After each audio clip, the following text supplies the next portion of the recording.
స్థానిక సంస్థల్లో ఈ నినాదంతో జనం దగ్గరికి పోదాం. మనమే కొత్త కాదు గడప గడప చేయటం, వాళ్ళకి పెట్టారు. ఇప్పుడు గడప గడప చూస్తున్నాం. మొన్నెక్కడో తండాలో ఎరపతినే శ్రీనివాసరావు గారు 3 ఇళ్లు పోయాడంట. 3 ఇళ్లు. మీ బిడ్డ కాసు మహేష్ రెడ్డి గారికి 70,000 ఇళ్లు తిరిగారు గడప గడపకి. మీకు తెలుసు, ఒక్కొక్క ఊరు 2 రోజులు 3 రోజులు పట్టింది. ఇంటికి పోయి మీకేమొచ్చింది, ఇంకేం కావాలని ధైర్యంగా అడిగాం. కానీ ఈరోజు ఆ పరిస్థితి ఉందా? తెలుగుదేశం నాయకులు ఏం లేకపోయి ఏమా మీకు ఇది ఇచ్చాము ఇది ఇస్తామంటే చెళ్ళు మరి చెంప ఆడవాళ్లే కొట్టేటట్టున్నారు. వాళ్ళ తెలుగుదేశం ఆడపడుచులు అడుగుతున్నారు, ఎప్పుడు ఇస్తావు నువ్వు అన్న 1,500, ఎప్పుడు ఇస్తావు నువ్వు అన్న 3,000. ఇంతెందుకు ఎరపతిరేని శ్రీనివాసరావు గారిని అడుగుతున్నారు, నువ్వు ఇస్తానన్న గ్యాస్ సిలిండర్ 70,000 సిలిండర్లు ఎప్పుడు ఇస్తావా నియోజకవర్గంలో చెప్పంటుంటే అడుగుతారేమో అని ఈరోజు ఇంటికి పోలేని పరిస్థితి. వీటన్నిటి మీద పోరాటం చేద్దాం. ఒకటే చెప్తున్నా, స్థానిక సంస్థలు ఖచ్చితంగా ఒడిదుడుకులు వస్తాయి. కాదు మహేష్ రెడ్డి మీ ముందు నిలబడతాడు. వాళ్ళ లాఠీ పడితే మీ బిడ్డ మీద పడి తర్వాత మీ మీద పడుతుంది. గుర్తుపెట్టుకోండి. కేవలం నేను ఒక్కనే కాదు, ప్రతి నాయకుడు గ్రామ వార్డు సీనియర్ నాయకుడు పోటీ చేయడానికి ముందుకు రండి.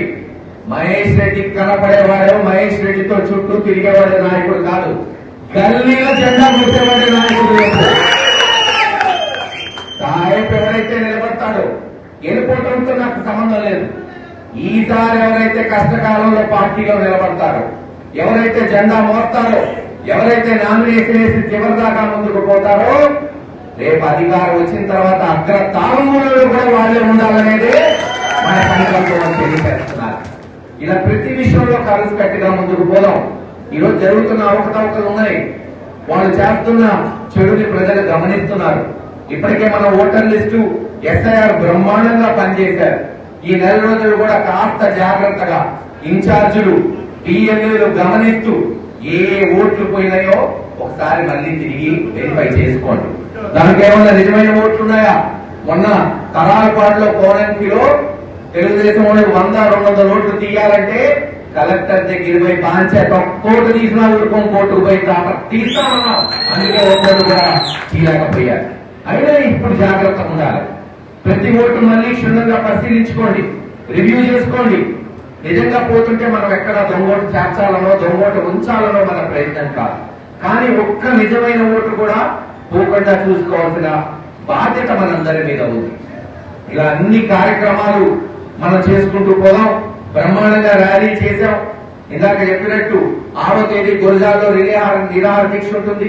7వ తేదీ దాచేపల్లి, 8వ తేదీ పిడుగురాళ్ళ, 10వ తేదీ మాచవరంలో నిరాహార దీక్షతో పాటు బ్రహ్మాండమైన ర్యాలీ చేస్తూ ఏదైతే లోకేష్ గారి ఆధ్వర్యంలో జరిగిన అవకతవకలు ప్రజలకు తెలియజేయాలి.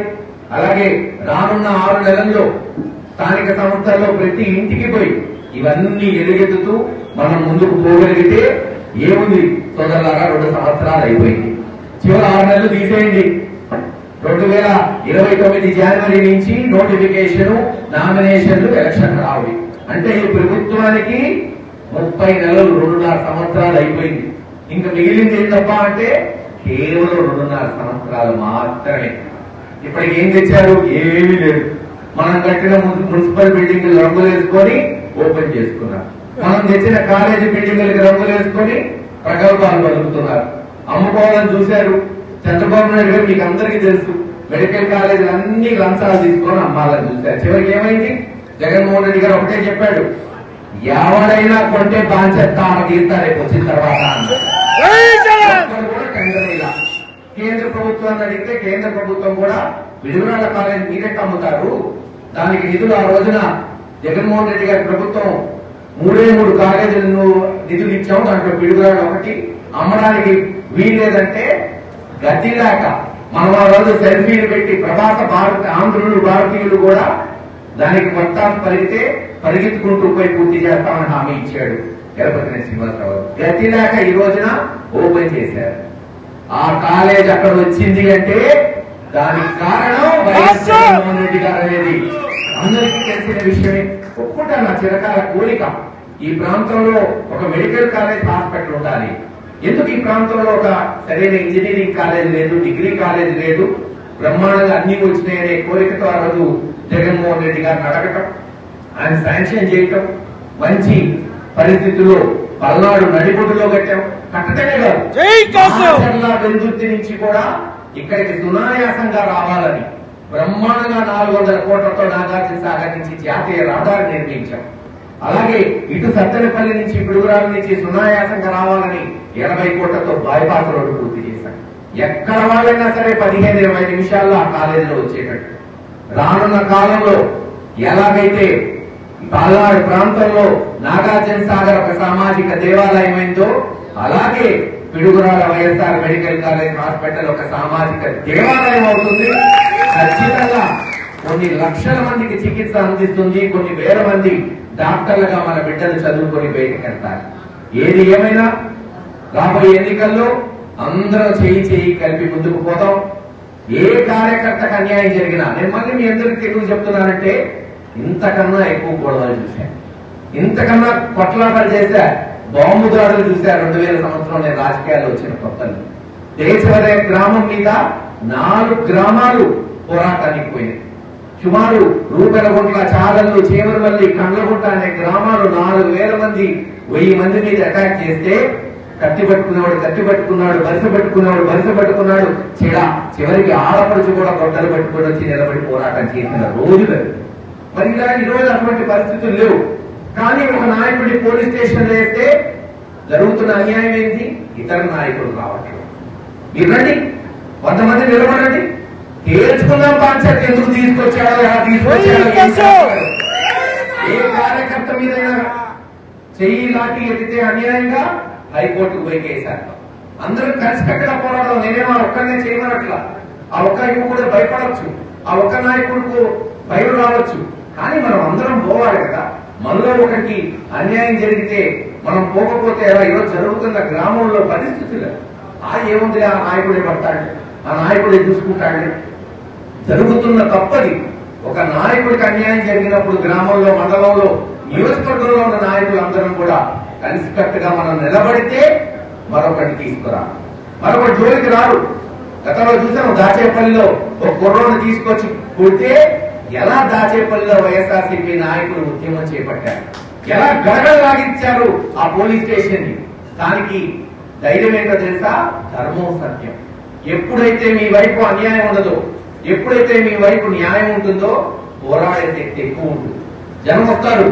అన్యాయం జరిగిన చోట విప్లవం పుడుతుంది. ఇదే మనం కొత్తగా చూసింది కాదు. ఎవరినైనా సరే అన్యాయంగా పోలీస్ స్టేషన్ లో పెట్టి కొడతామన్నా, కేసులు పెడతామన్నా తప్పకుండా మనం అందరం కూడా ఐక్యంగా పోరాడదాం. పోలీసులే మన శత్రువులు కాదు, ఈ పోలీసులేమి మన కింద పనిచేయనోడు కాదు. కాకపోతే ఇప్పుడు పాపం ఏదో 4 రూపాయలు ఎక్కువ వస్తాయని చిల్లర పనులు చేస్తున్నారు. వాళ్ళకి చెప్తున్నా, మేమే మీకు శత్రువులు కాదు, గుర్తుపెట్టుకోండి. అలా అని మా బిడ్డల రక్తాన్ని మీరు చూస్తే ఇంకా మీ ఇష్టం. రేపు మీ కుటుంబాలు, మీ ఉద్యోగాలు ఏమవుతాయో జగన్మోహన్ రెడ్డి గారు వచ్చిన తర్వాత డిస్మిస్ చేసే వరకు మీ ఉద్యోగాలు పోతాయి, గుర్తుపెట్టుకోండి. ఏదైనా 2 ఏళ్ళే ప్రభుత్వం ఉండేది, దీని తర్వాత వచ్చేది లేదు, సచ్చేది లేదు. ఇప్పటికే మీకే తెలుసు.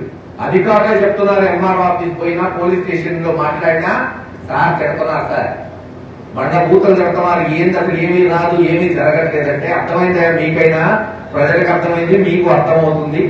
4వ సంవత్సరం వచ్చింటే ఒక్క అధికారులు కూడా వీళ్ళ మాట వీళ్ళకి ఎదురు తిరిగే రోజు త్వరలోనే ఉంది. ప్రజలే కాదు, ఈ అధికారులు కూడా ఎదురు తిరిగే రోజు త్వరలో ఉంది. ఏది ఏమైనా ఎవరికి అన్యాయం జరిగినా కలిసికట్టుగా అందరూ పోదాం. ఇప్పుడు జరిగిన ఈ అన్యాయాలన్నీ కూడా రేపు స్థానిక సంస్థల్లో నిలబడి గెలుపోవటమే కాదు, ప్రతిదానికి 70 అనుకోమాకండి. ఈరోజు తమిళనాడులో మనం చూస్తున్నాం.